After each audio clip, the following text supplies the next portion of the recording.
Gedanken sind frei. My thoughts freely flower. Die Gedanken sind frei. My thoughts give me power. No scholar can map them. No hunter can trap them. No person can deny. Die Gedanken sind frei. No person can deny. Die Gedanken sind frei. Hello, I'm Howard Thompson, your host for this segment of Freethought Forum, a place where you are free to think about things and examine things. I'm glad to be here today at the invitation of Catherine Fahringer, the emeritus producer of the show. Today we have a topic of the Yugoslav Auschwitz and the Vatican, a book by Vladimir Dedijer, and I'm sure that the translator, who is my guest, Harvey Kendall, will tell me how badly I mutilated that pronunciation in just a few moments.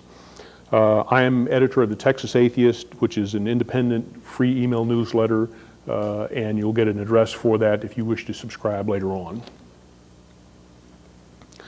But first, let's have a few news updates. We have some local events. Ingersoll was remembered at the Comfort Rock. The county threatens Freethinker Rock, and Comal County may fund religion. But first, let's go to local events, and we have a promotion tape about the local Freethinker Association of San Antonio, or Central Texas, regular meetings at the Cafe Latino, and I believe I have given them probably almost enough time to cue that up and play it.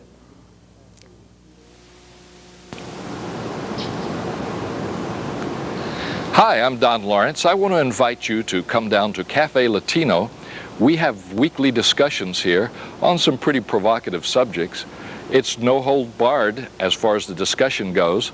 The Freethinkers Association of Central Texas has regular discussions here at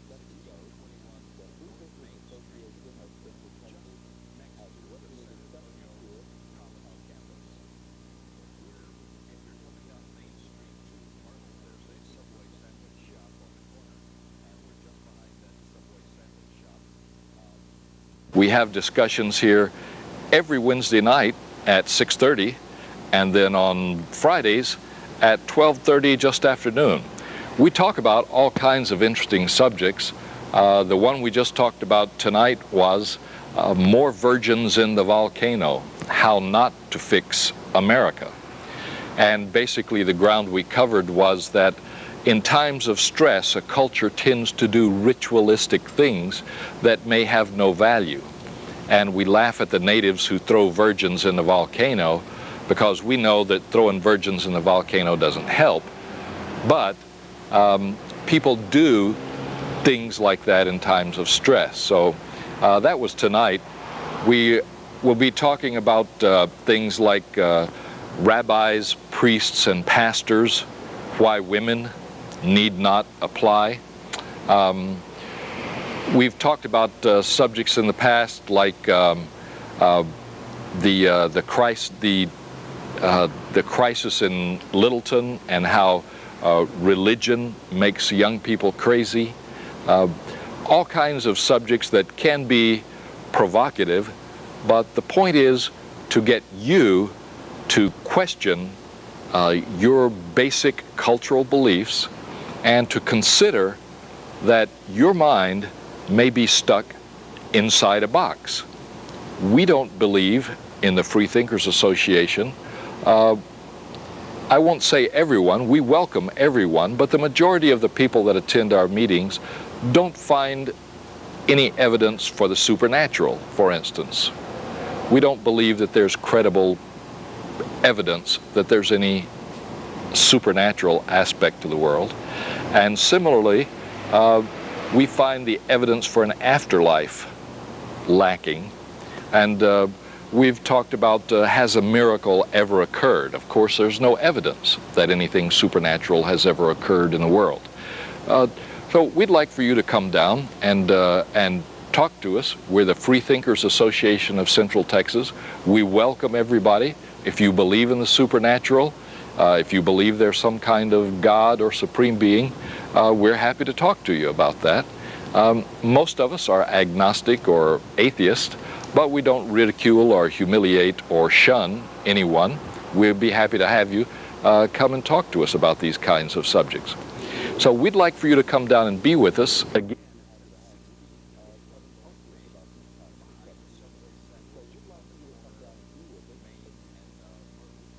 We meet every Wednesday at 6:30 in the evening and every Friday at 12:30. Come down and meet us, and we'll be real happy to meet you and make you welcome. Thanks very much. Thanks for that information, Don. I have up here a slide that does have some information about local contacts for the Freethinkers Association of Central Texas and the Texas Hill Country Freethinkers. Please feel free to contact these people if you want some more information or some specifics about their meetings. They do have newsletters that you can get in contact with. In the rest of our news, we gathered atheists and freethinkers in Comfort, Texas in July to honor the centennial of the death of Robert Ingersoll. He was a great Freethought orator and leader during the late 1800s. He was a colonel in the Civil War, a politician and attorney. We also gathered there to offer our support for the Freethinker Monument to honor the Freethinkers who founded Comfort. This is one of the controversial issues you may have heard about in the news. The county and the Chamber of Commerce are looking at having the rock removed. Of course, we think that it's a good thing that we should honor the founders of Comfort, Texas. The rock has been in place for almost a year. Our next little news item is about how the county and the Chamber of Commerce are threatening the rock in Comfort. They call it abandoned. They're raising funds to remove the rock. But donors, of whom I am one, and there's about 35 donors, oppose this. Over $5,000 was spent on the rock to put it in place before the Chamber of Commerce reneged on their agreement to have it there. And we think it ought to stay and be completed with its Texas Historical Commission marker as originally planned. And we're hoping that eventually the Chamber of Commerce will acknowledge that there are people who gave money for a project in their town that they will not talk to. Our next little news item is Comal County may fund a religious group. This is a possibility that's arisen. There is an evangelical group in Comal County, the Comal County Christian Pro-Life Group, that has asked the Comal County Commissioners for a $5,000 grant so that they can carry out their activities. If the Comal County Commissioners were to do this, this would be a clear violation of the First Amendment, which does guarantee separation of church and state. And we should note in our history that President James Madison did veto 2 bills during his presidency that would have given funds and land to support churches, which lets you know that our founding fathers didn't think government should fund churches. Which brings us to our topic today and our guest, Harvey Kendall. Harvey Kendall has translated a book called The Yugoslav Auschwitz and the Vatican by Vladimir Dedijer, which is put out by Prometheus Books, and I'll give you a mailing address and a website for that later. Dedijer's book documents the years of World War II as the Croatian fascists, with the support and direction of the Roman Catholic Church, joined with the Nazi occupation of Yugoslavia in an effort to eradicate Orthodox Christians, Serbs, Bosnian Muslims, Jews, homosexuals, and political opponents. Harvey is the secretary for the Freethinkers Association of Central Texas. He translated the book, and we're glad to have him here today. Hi, Harvey. Well, thank you.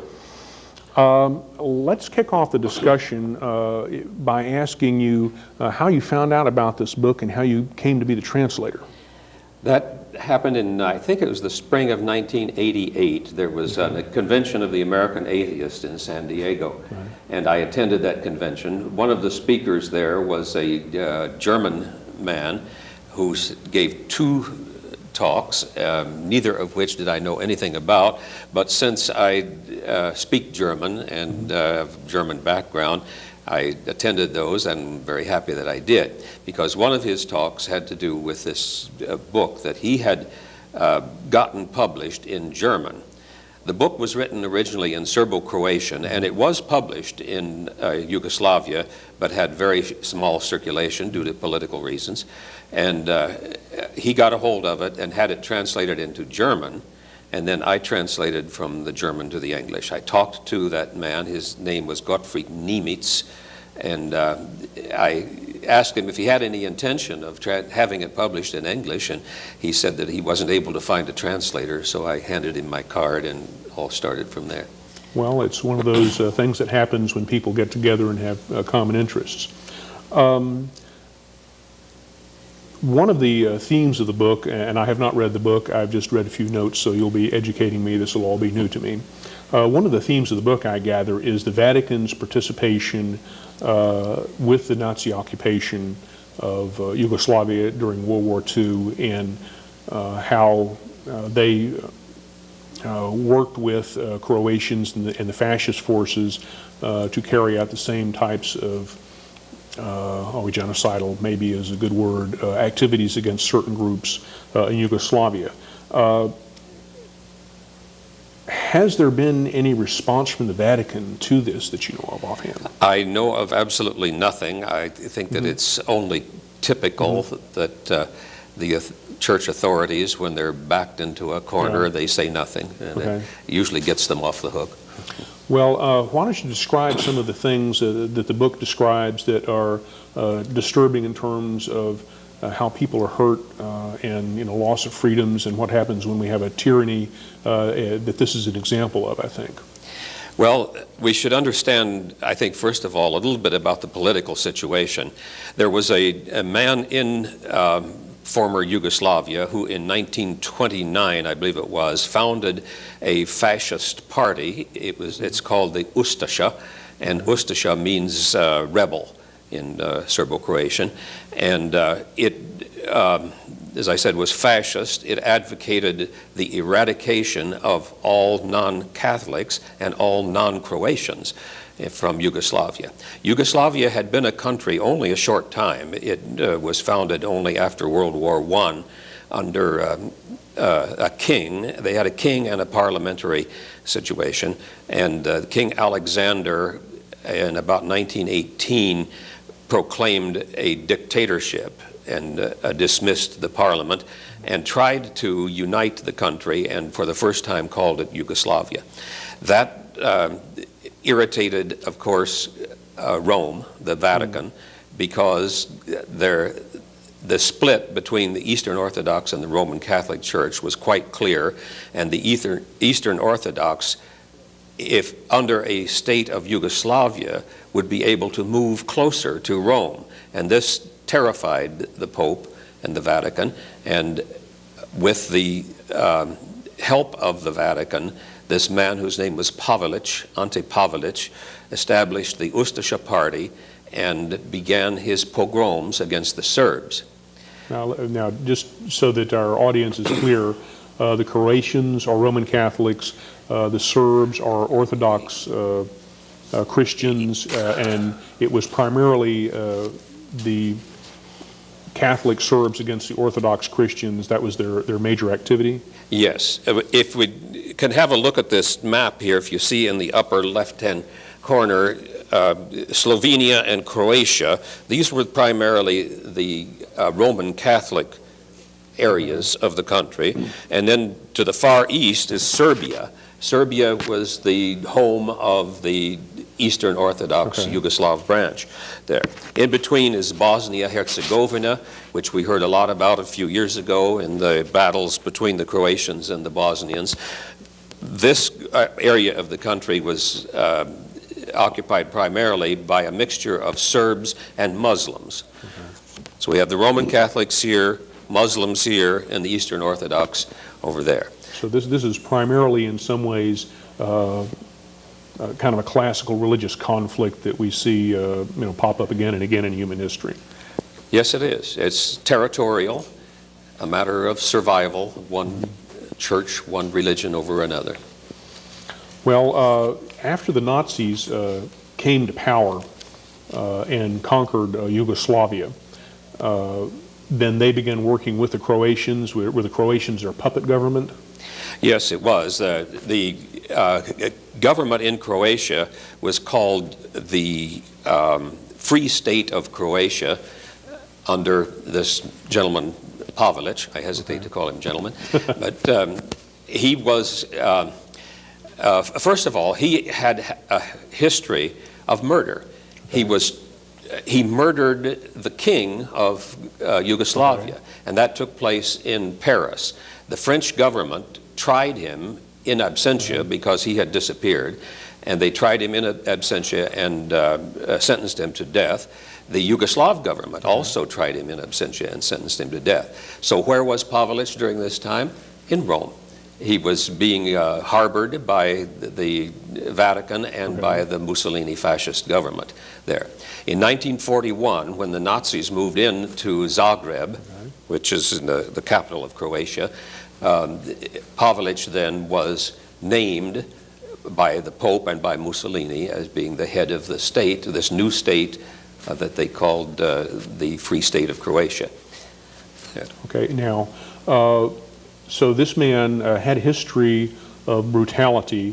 What sort of activities did he carry out in the areas that he controlled? That, you know, like midnight knock on the door and rounding people up, putting them in trucks, concentration camps, beatings, what sort of things happened? It was everything that you heard about the Nazis and their pogroms against the Jews. It's just simply there was a different object here.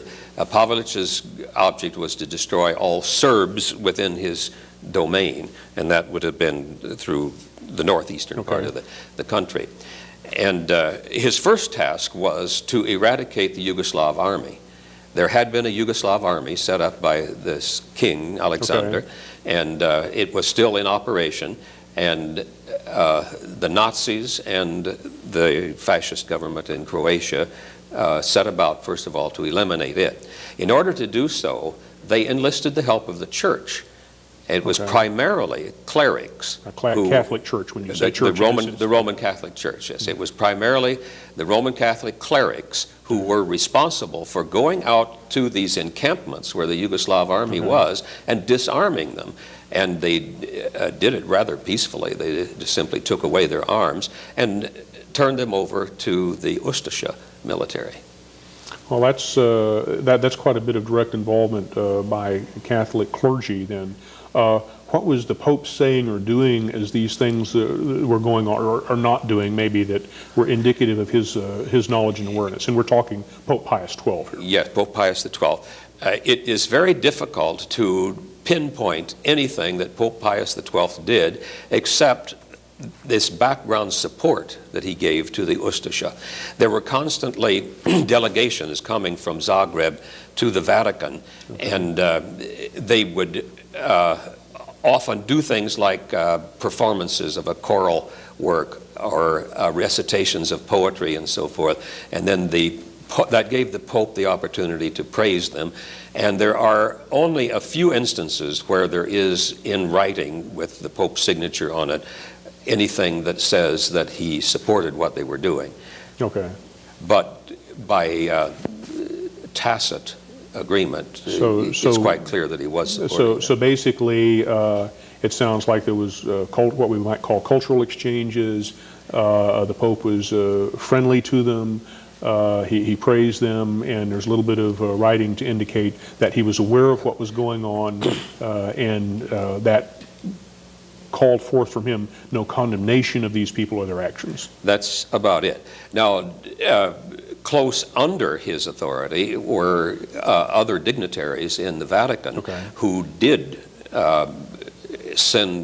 arrange to have money sent to the Ustasha and to sign agreements with the Ustasha and so forth. Well, can you give us an idea of how many people this affected in the areas controlled by the Croatian fascists, and numbers of people sent to concentration camps, killed or missing, that sort of thing? The scale of this. The figures vary, the same as they do for Nazi Germany, but the United States claimed that there were 200,000 Serbs, Gypsies, Muslims, homosexuals, and general opponents of the state who were slaughtered by the Ustasha. The Belgrade government, Belgrade being the capital of Serbia, claims there were 800,000 Okay. people. So someplace between 200,000 and 800,000 people. There were about a dozen concentration camps, the most notorious of which was the one called Jasenovac, which was located here in northeastern Bosnia, Okay. not far from Sarajevo. And there is where we have most of the documentation about what happened. There were trials, hearings held after the war up through 1946, 48, I think they finally ended. And that's where the author of this book, Okay. Vladimir Dedijer, got most of his information. Okay. It's from the transcripts of those trials. Okay, so we have a pattern that we are familiar with from the Nazi activities, the state police, the concentration camps, with the added element of the Roman Catholic clergy apparently supporting and to some degree participating in. To a large degree, participating. To a large degree. Were there any Roman Catholic clergy indicted as co-conspirators or charged? Yes, there were. The primary Roman Catholic cleric was Stepinac, who was the Archbishop of Zagreb, and he directed the activities of the Ustasha military all through the 3 or 4 years of the war, and is responsible directly for ordering the slaughter of so and so many people and so forth. After the war, at first he was not arrested. He felt comfortable in the protection of the Vatican and thought undoubtedly that nobody would ever touch him. He was finally arrested and tried and convicted of these terrible atrocities and was sentenced to a mere 16 years of hard labor, of which he served 5, and then he was released. And after he died, as a matter of fact, in October of last year, 1998, the Vatican, the Pope went to Zagreb and held a ceremony of beatification for him, which is the first step towards sainthood. So Pope Pius XII was going to make a saint out of the person who was heavily involved in directing activities for the Roman Catholic Church that led to the deaths of 200 to 800,000 people. This was Pope John the 23rd. John the 23rd later did this. Did the beatification. Okay. Yeah. So this was a saintly act, and I guess possibly by the lights of the Roman Catholic Church. It was protecting the Vatican, the Roman Catholic Church. So we have in the Free State of Croatia then a kind of a melding or blending together of church and state, as it were, to where it would be hard, it sounds like, it was totally inseparable. To divide them out. I think that Pavelić rarely did anything without consulting Stepinac. Okay. Well, this is one of those things, we can sit here and talk about, but we know there's horrors that underlie it. Are there any incidences that struck you and stuck in your mind particularly? The 2 times there were huge massacres held in churches. These were Roman Catholic churches where Stepinac had ordered that the villagers and surrounding people in these 2 different places be brought to the church and converted. That was his line. The official task of the Ustasha government was to convert 1/3 of the Serbs to Roman Catholicism, to export 1/3 of them, and to murder 1/3 of them. And Stepinac had a hand in this, and he often provided the orders. And these people were herded into the church, and they were first of all sent through this ceremony of a conversion, where they signed certificates, and these were put on file. And then the church was set afire, and they were burned. Or that was in one instance. In the other instance, they were clubbed to death by wooden mallets. Some 700 or 800 people in one afternoon. Was any rationale offered for why converting people and then killing them? It gave the church numbers. They had more people that they could say were Roman Catholics. And I guess there's always the rationale that they're converted, they've been saved, we're sending them straight to heaven before they recant. Undoubtedly. Well, this sort of thing just always astounds me. We think of ourselves as kind of a civilized, modern world, and yet here, within our lifetimes, these things have happened. They're still happening in Yugoslavia. The Serbians are, having their inning, so to speak, and again, based a lot on religious. I wanted to make it clear that my sympathies are neither with the Croatians nor the Serbs. These are people who are so hate-filled, I think there is no hope for them in our lifetimes to come to terms with these terrible backgrounds that they have. Well, it's real tough. Has the Vatican ever said anything, any apology, acknowledgement, or anything to your knowledge? No, quite the contrary. They are constantly honoring these criminals that did all of these terrible deeds. Pavelić, for instance, was allowed to escape. And this was arranged, believe it or not, by an agreement between the Pope, Bishop Spellman, who later became Cardinal Spellman, and the United States government. After the war, and Pavelić and thousands of other Ustasha military people were spirited off to South America. And Pavelić lived there until 1959 under his own name, perfectly comfortable. And in 1959, he had a severe health problem, cancer, and he traveled to Spain. And there he was given a special blessing by Pope John the 23rd again, and he died there in the arms of the church. So if you're a butcher for the church, you get protected.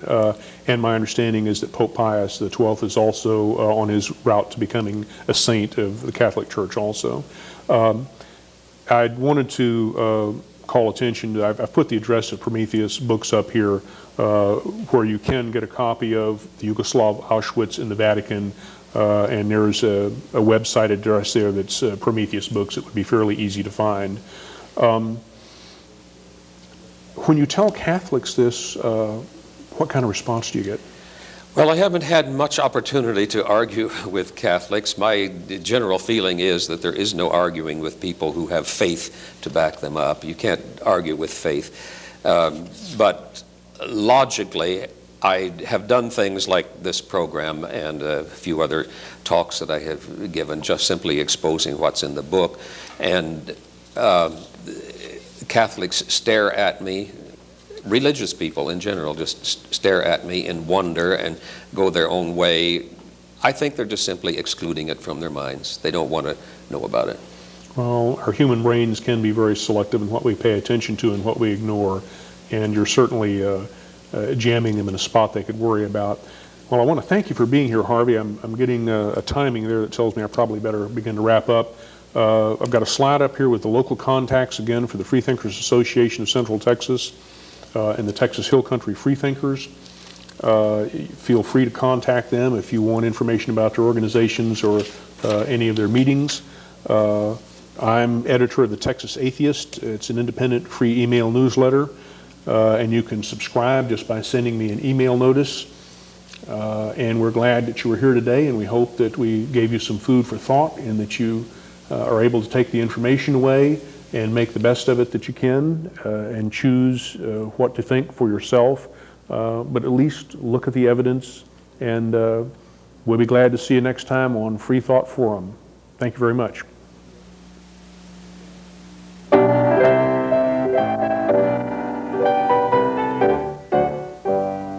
Die Gedanken sind frei, My thoughts freely flower. die Gedanken sind frei, my thoughts give me power. No scholar can map them. No hunter can trap them, no person can deny. Die Gedanken sind frei, no person can deny.